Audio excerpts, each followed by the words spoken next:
नमस्कार, बहुत स्वागत आप सभी का। जी मध्य प्रदेश छत्तीसगढ़ देख रहे हैं आप और आपके साथ मैं हूं कीर्ति दीक्षित। 20 जनवरी को 19 नगरीय निकायों में चुनाव हुए थे और आज मतगणना शुरू होगी। 9 बजे का वक्त होगा जब मतगणना शुरू होगी और उससे पहले हम आपको तमाम जानकारियां पहुंचा देते हैं कि कितने प्रत्याशी थे जिनकी फिलहाल के लिए किस्मत जो है वो दांव पर लगी हुई है। 1144 पार्षद प्रत्याशी थे जिनकी किस्मत का आज फैसला हो जाएगा। बीजेपी और कांग्रेस दोनों की अगर बात करें तो दोनों ही पार्टियों की जो साख है वो फिलहाल के लिए दांव पर लगी है, क्योंकि दोनों ही पार्टियों की तरफ से पूरी कोशिश की गई थी अपने प्रत्याशी को जीत वो दिला पाए और इसी वजह से पुरजोर कोशिश करते हुए वो चुनावी मैदान में उतरे थे, ऐलान करते नजर आए थे। साथ ही कहीं ना कहीं तमाम दावे भी किए गए हैं और इस चुनाव को सत्ता का सेमीफाइनल के तौर पर देखा जा रहा है, क्योंकि 2023 विधानसभा चुनाव का साल है और इस साल कौन सी पार्टी जनता के भरोसों पर खरी उतरती है वो देखना बेहद महत्वपूर्ण होगा। लेकिन उससे पहले ये जो चुनाव हुए थे उसमें आज किसकी जीत होगी, किसकी हार होगी, इसका फैसला हो जाएगा। तो 1144 पार्षद प्रत्याशी है। बड़ी जानकारी आप तक पहुंचा दे। मध्य प्रदेश के 19 नगरीय निकायों में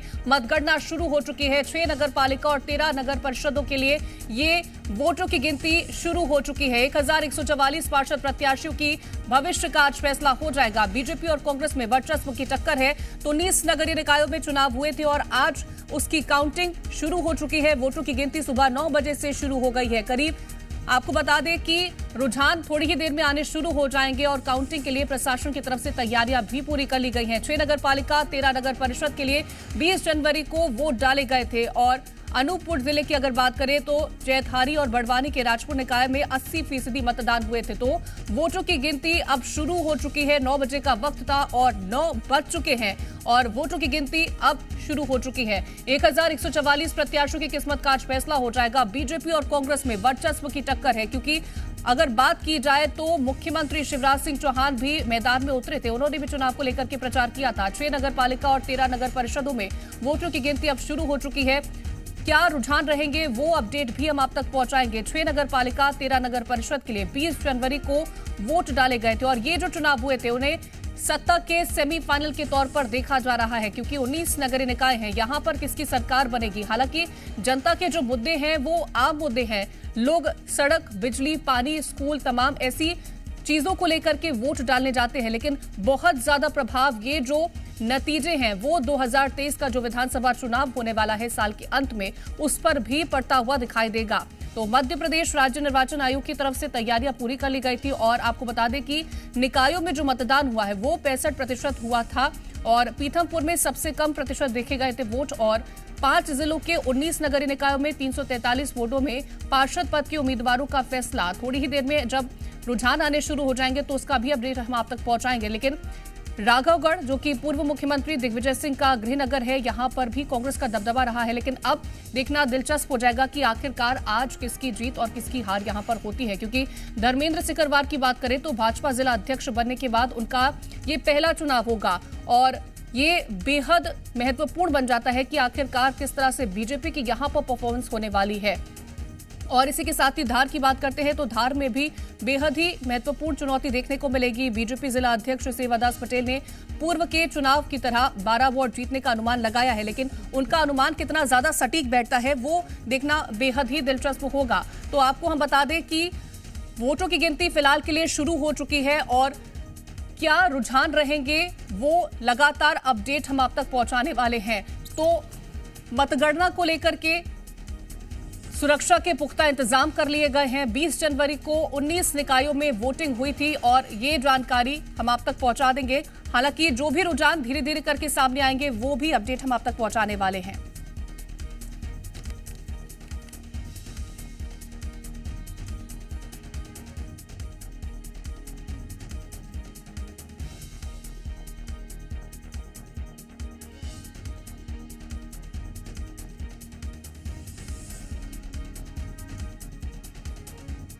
हमारे संवाददाता आकाश भोपाल से जुड़ गए हैं, वीरेंद्र हमारे साथ जुड़ गए हैं और साथ ही धार से कमल सोलंकी हमारे साथ जुड़ गए हैं। सबसे पहले कमल का रुख कर लेते हैं।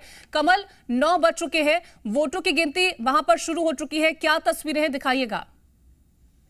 देखिए, निश्चित तौर पर वोटों की गिनती शुरू हो गई और हम हमारे दर्शकों को एक बड़ा अपडेट दे देते हैं। डाक मतपत्रों की जो गिनती हुई है उसमें जो बात निकलकर सामने आई है, धार में 119, सरदारपुर में 48, राजगढ़ में 51, धर्मपुरी में 43, कुक्षी में 47, धामनोद में 61, मनावर में 54 और पीथमपुर में 120 सहित डही में 53 डाक मत पत्र जो है सामने निकल कर आए हैं। और साथ ही हम तस्वीर दिखाएंगे जो वोटिंग है वो उसकी गिनती शुरू हो गई। यहाँ पर 3 कक्ष बनाए गए हैं। हम इस वक्त धार में मौजूद है और ये धार की तस्वीरें आप देखिए, सुरक्षा के कड़े इंतजाम किए गए हैं। साथ ही यहाँ पर 3 कक्ष बनाए गए जहां पर वोटों की गिनती चालू हो गई। ईवीएम मशीन को खोल दिया गया है। ईवीएम मशीन खुलने के साथ ही जो गिनती है जिसके रुझान थोड़ी देर के बाद आने शुरू हो जाएंगे। सुरक्षा के चाक चौबंद इंतजाम किए गए हैं। प्रशासन के लोग यहाँ पर मौजूद है। खुद कलेक्टर प्रियंक मिश्रा मॉनिटरिंग कर रहे हैं। एसडीएम, तहसीलदार सहित तमाम प्रशासनिक अधिकारी मौके पर मौजूद है। और चूंकि धार जिले की अगर बात की जाए तो 3 नगर पालिका और 6 नगर परिषद के परिणाम आने शुरू हो जाएंगे। और तकरीबन 1 से 1.5 घंटे बाद कुछ छोटी नगर परिषद है, डही है, सरदारपुर है, राजगढ़ है, इनके परिणाम भी सामने आ जाएंगे। ये जो 1 घंटा है बहुत महत्वपूर्ण होने वाला है और इसी में रुझान सामने आएंगे। जिसके बाद धार और पीथमपुर जो कि बड़ी नगर पालिका है उनके परिणाम भी जो है दोपहर के पहले तक आने की पूरी संभावना है। तो गहमा गहमी बनी हुई है। दोनों ही दल नजर बनाए हुए हैं कि आखिरकार इन नगर परिषद और नगर पालिका के चुनाव में जीत किसकी होगी। बिल्कुल, जीत किसकी होगी ये 1 घंटा जैसे कि आपने जिक्र किया बेहद महत्वपूर्ण है। साफ हो जाएगी तस्वीरें आधे से ज्यादा कि आखिरकार किसकी जीत हो रही है, किसके पक्ष में ये चुनाव जा रहा है। लौटेंगे कमल आपके पास, आकाश का रुख कर लेते हैं। आकाश, दोनों ही पार्टियों के लिए साख का सवाल है, आज किसकी जीत होती है उनके लिए एक बड़ा सबक बनकर के जरूर आने वाला है ये। निश्चित तौर पर बहुत कुछ राजनीतिक पार्टियों को इस निकाय चुनाव के परिणामों से सीखने को मिलेगा, क्योंकि 2023 विधानसभा चुनाव के पहले ये अंतिम चुनाव था जिसके नतीजे आज आने हैं। प्रदेश के कुल 19 नगरीय निकाय हैं जिनके चुनाव परिणामों पर दोनों राजनीतिक पार्टियों की नजर है और इससे किस तरीके से राजनीतिक पार्टियों ने, चाहे वो कांग्रेस पार्टी हो या बीजेपी हो, उन्होंने बूथ मैनेजमेंट किया या फिर किस तरीके से चुनावी मैनेजमेंट किया, इसका अंदाजा भी लगेगा। क्योंकि लगातार भारतीय जनता पार्टी की ओर से यह दावा किया जा रहा था कि बेहतर बूथ प्रबंधन किया गया है, बूथ विस्तारक योजना चलाई। इसके अलावा कांग्रेस का एक बूथ 5 यूथ जैसी योजनाएं, इन तमाम योजनाओं की समीक्षा भी हो जाएगी। अब से कुछ देर बाद ही रुझान आने शुरू हो जाएंगे। सबसे पहले डाक मतपत्रों की गिनती की जा रही है। इसके बाद देखिए, क्योंकि बहुत ज्यादा बड़ा चुनाव नहीं है तो नतीजे जल्द आने की संभावना है। छोटे नगर परिषदों में जल्द ही चुनाव परिणामों का ऐलान हो जाएगा अब से कुछ देर बाद, क्योंकि अब काउंटिंग शुरू हो चुकी है तो धीरे धीरे रुझान स्पष्ट होने लगेंगे कि किस पार्टी के पक्ष में पार्षद प्रत्याशी ज्यादा जा रहे हैं। क्योंकि सबसे अहम यही है कि जिस राजनीतिक पार्टी के पास पार्षद प्रत्याशियों की संख्या ज्यादा होगी नगर परिषदों में और नगर पालिकाओं में, उनके ही अध्यक्ष बनेंगे। क्योंकि अध्यक्षों का चुनाव अप्रत्यक्ष प्रणाली से पार्षदों को ही करना है, इसलिए पार्षदों की संख्या पर दोनों पार्टियों की नजर है। जिस तरीके से बीता नगरीय निकाय चुनाव गुजरा है, इसके बाद से अब ये कोशिश रही है कि 19 नगरीय निकायों में दोनों राजनीतिक पार्टियों की कि अपनी सरकार शहर की बनाई जाए। तो अहम होगा ये परिणाम। अब से कुछ देर बाद तस्वीरें काफी साफ होंगी। बिल्कुल, थोड़ी देर बाद तस्वीरें जो हैं वो लगभग साफ होने लग जाएंगी। आकाश, लौटेंगे आपके पास, वीरेंद्र का रुख कर लेते हैं। वीरेंद्र, वहां पर क्या तस्वीरें हैं? वोटों की गिनती शुरू हो चुकी है, तस्वीरें बताइएगा। सीटें लग गई है और अभ्यर्थियों को अंदर बुला लिया गया है।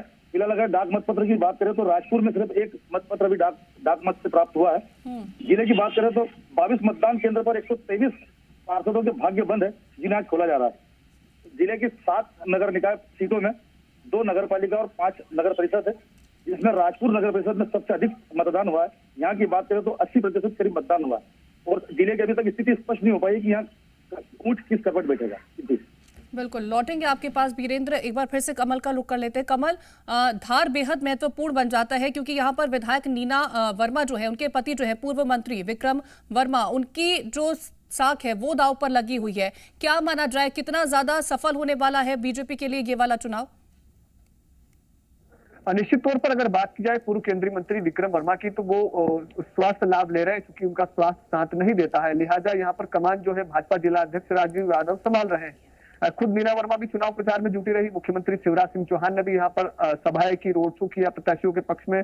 और भाजपा की अगर बात की जाए तो यहाँ पर बागियों ने भाजपा का दम जो है निकाल कर रखा हुआ है, क्योंकि बागी इतने प्रत्याशी यहाँ पर खड़े हो गए थे जिससे भाजपा को बहुत मुश्किलों का सामना करना पड़ा। भाजपा के जो पार्षद पद के प्रत्याशी थे उन्हें अपने ही वार्ड में मुश्किलों का सामना करना पड़ा, क्योंकि एक वार्ड में 2-2, 3-3 निर्दलीय पार्टी से ही खड़े हो गए थे। अगर प्रत्याशियों की बात की जाए तो 119 प्रत्याशी केवल धार नगरपालिका क्षेत्र में खड़े हुए, जिनके भाग्य का फैसला अब से कुछ समय के बाद में आना शुरू हो जाएगा। अगर बात भाजपा की जाए तो भाजपा की गुटबाजी चरम पर देखने को मिली। भारतीय जनता पार्टी अपने जो असंतुष्ट कार्यकर्ता थे उन्हें समझाने में सफल नहीं हो पाई। इसमें गुटबाजी के साथ साथ में नेतृत्व की अगर बात की जाए तो नेतृत्व के लोग भी उन लोगों से बातचीत ठीक से कर नहीं पाए, लिहाजा यहाँ पर भाजपा को उसका नुकसान भी उठाना पड़ेगा। वहीं कांग्रेस की अगर बात की जाए कितनी, तो कांग्रेस ने अपने जो बागी है, जो नाराज थे, उनको बिठा लिया था, उनसे समझौता और समर्थन करवा लिया था। लेकिन भारतीय जनता पार्टी ऐसा नहीं करवा पाई और फिर भारतीय जनता पार्टी को अपने 48 ऐसे लोगों को निष्कासित भी करना पड़ा था। बीच चुनाव में वोटिंग के 2 दिन पहले जो प्रदेश अध्यक्ष उनकी अनुशंसा पर भाजपा जिला अध्यक्ष राजीव यादव के द्वारा बागी लोगों को जो है पार्टी से निष्कासित कर दिया गया था और जिसके बाद में भी माहौल भाजपा के पक्ष में नजर आया था। लेकिन कितनी अब देखना होगा कि थोड़ी देर के बाद में ईवीएम के जो नतीजे सामने आएंगे उसके बाद कितने भाजपा के जो वोटर्स थे, जो फिक्स वोटर भाजपा के माने जाते हैं, उन लोगों ने कितना भाजपा पर विश्वास जताया है। क्योंकि ये जो व्यक्तिगत चुनाव होते हैं नगर पालिका नगर परिषद के, उसमें जो वार्ड के लोग होते हैं उनकी व्यक्तिगत छवि के आधार पर उन्हें वोट मिलते हैं। अब देखना होगा कि कितने वो बागी है जो अधिक मात्रा में वोट लाए हैं और क्या उनका अहम रोल रहता है नगर परिषद और नगर पालिका बनाने में। क्योंकि अध्यक्ष का चुनाव जो है अप्रत्यक्ष प्रणाली से होना है, ये पहली दफा हो रहा है कि अध्यक्ष का चुनाव अप्रत्यक्ष प्रणाली से होगा, तो ऐसे में उन पार्षदों की अहमियत और बढ़ जाएगी जो निर्दलीय बागी होकर चुनाव जीत कर आए। हालांकि अभी ईवीएम में कैद और प्रारंभिक तौर पर जो है नतीजे स्पष्ट होना थोड़ी देर में शुरू हो जाएंगे।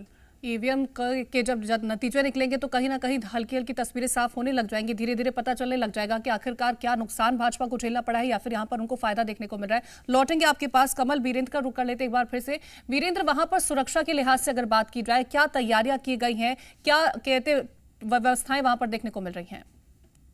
जी बिल्कुल, प्रशासन की पूरी तरह से व्यवस्थाएं, बैरिकेड्स लगे हुए हैं, बाउंड्री वॉल बना दिया गया है जहां पर सिर्फ अभ्यर्थियों को जाने देगा, जो प्रत्याशी उन्हें भी अंदर जाने से इनकार कर जाएगा उनके लिए अलग से बैठने की व्यवस्था की गई है। पुलिस प्रशासन पूरी तरह मुस्तैद है। प्रशासनिक रूप से देखा जाए तो व्यवस्थाएं चाक चौबंद है। बिल्कुल, व्यवस्थाएं चाक चौबंद है। लौटेंगे आपके पास वीरेंद्र। कमल का एक बार फिर से रुक कर लेते। कमल, ये जो चुनाव हो रहे हैं 2023 के लिहाज से अगर बात की जाए तो बेहद खास ये चुनाव बन जाते हैं, क्योंकि सेमीफाइनल के तौर पर इन्हें देखा जाएगा और माना जाएगा कि आज अगर जिस भी पार्टी को कम वोट मिलते हैं, जिस भी पार्टी के प्रत्याशियों की जीत नहीं होती, तो उनके लिए एक बड़ा सबक ये होने वाला है।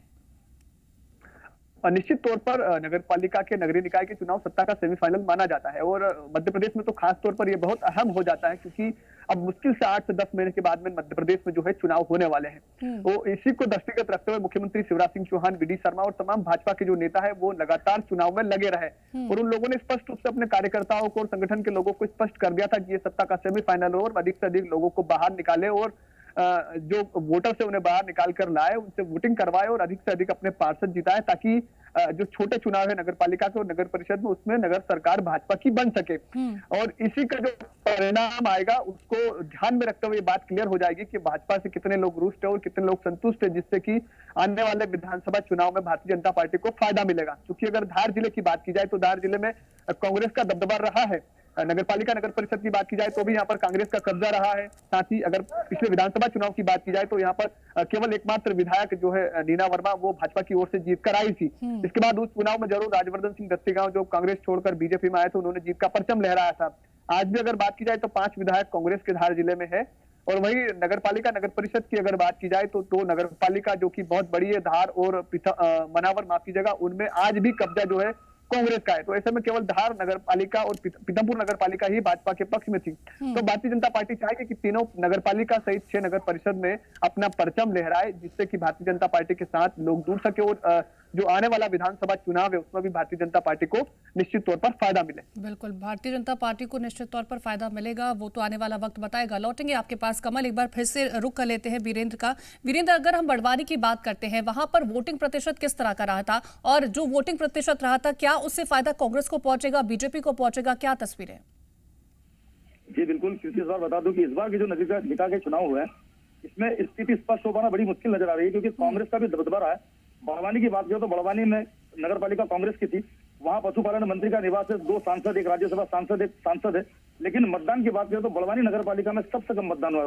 बड़वानी की बात करें तो मात्र 69% मतदान हुआ, जो सोचने वाली बात है, क्योंकि 7 बड़वानी जिला मुख्यालय पर जहां 3-3 कद्दावर लोग हैं भाजपा के। बिल्कुल, तो क्या तस्वीरें होंगी, धीरे धीरे जब रुझान सामने आएंगे तो हम आपको बताएंगे कि आखिरकार किसकी जीत हो रही है, किसके पक्ष में ये चुनाव जा रहे हैं। आप सभी का तमाम जानकारी पहुंचाने के लिए बहुत शुक्रिया। फिलहाल वक्त एक छोटे से ब्रेक का है।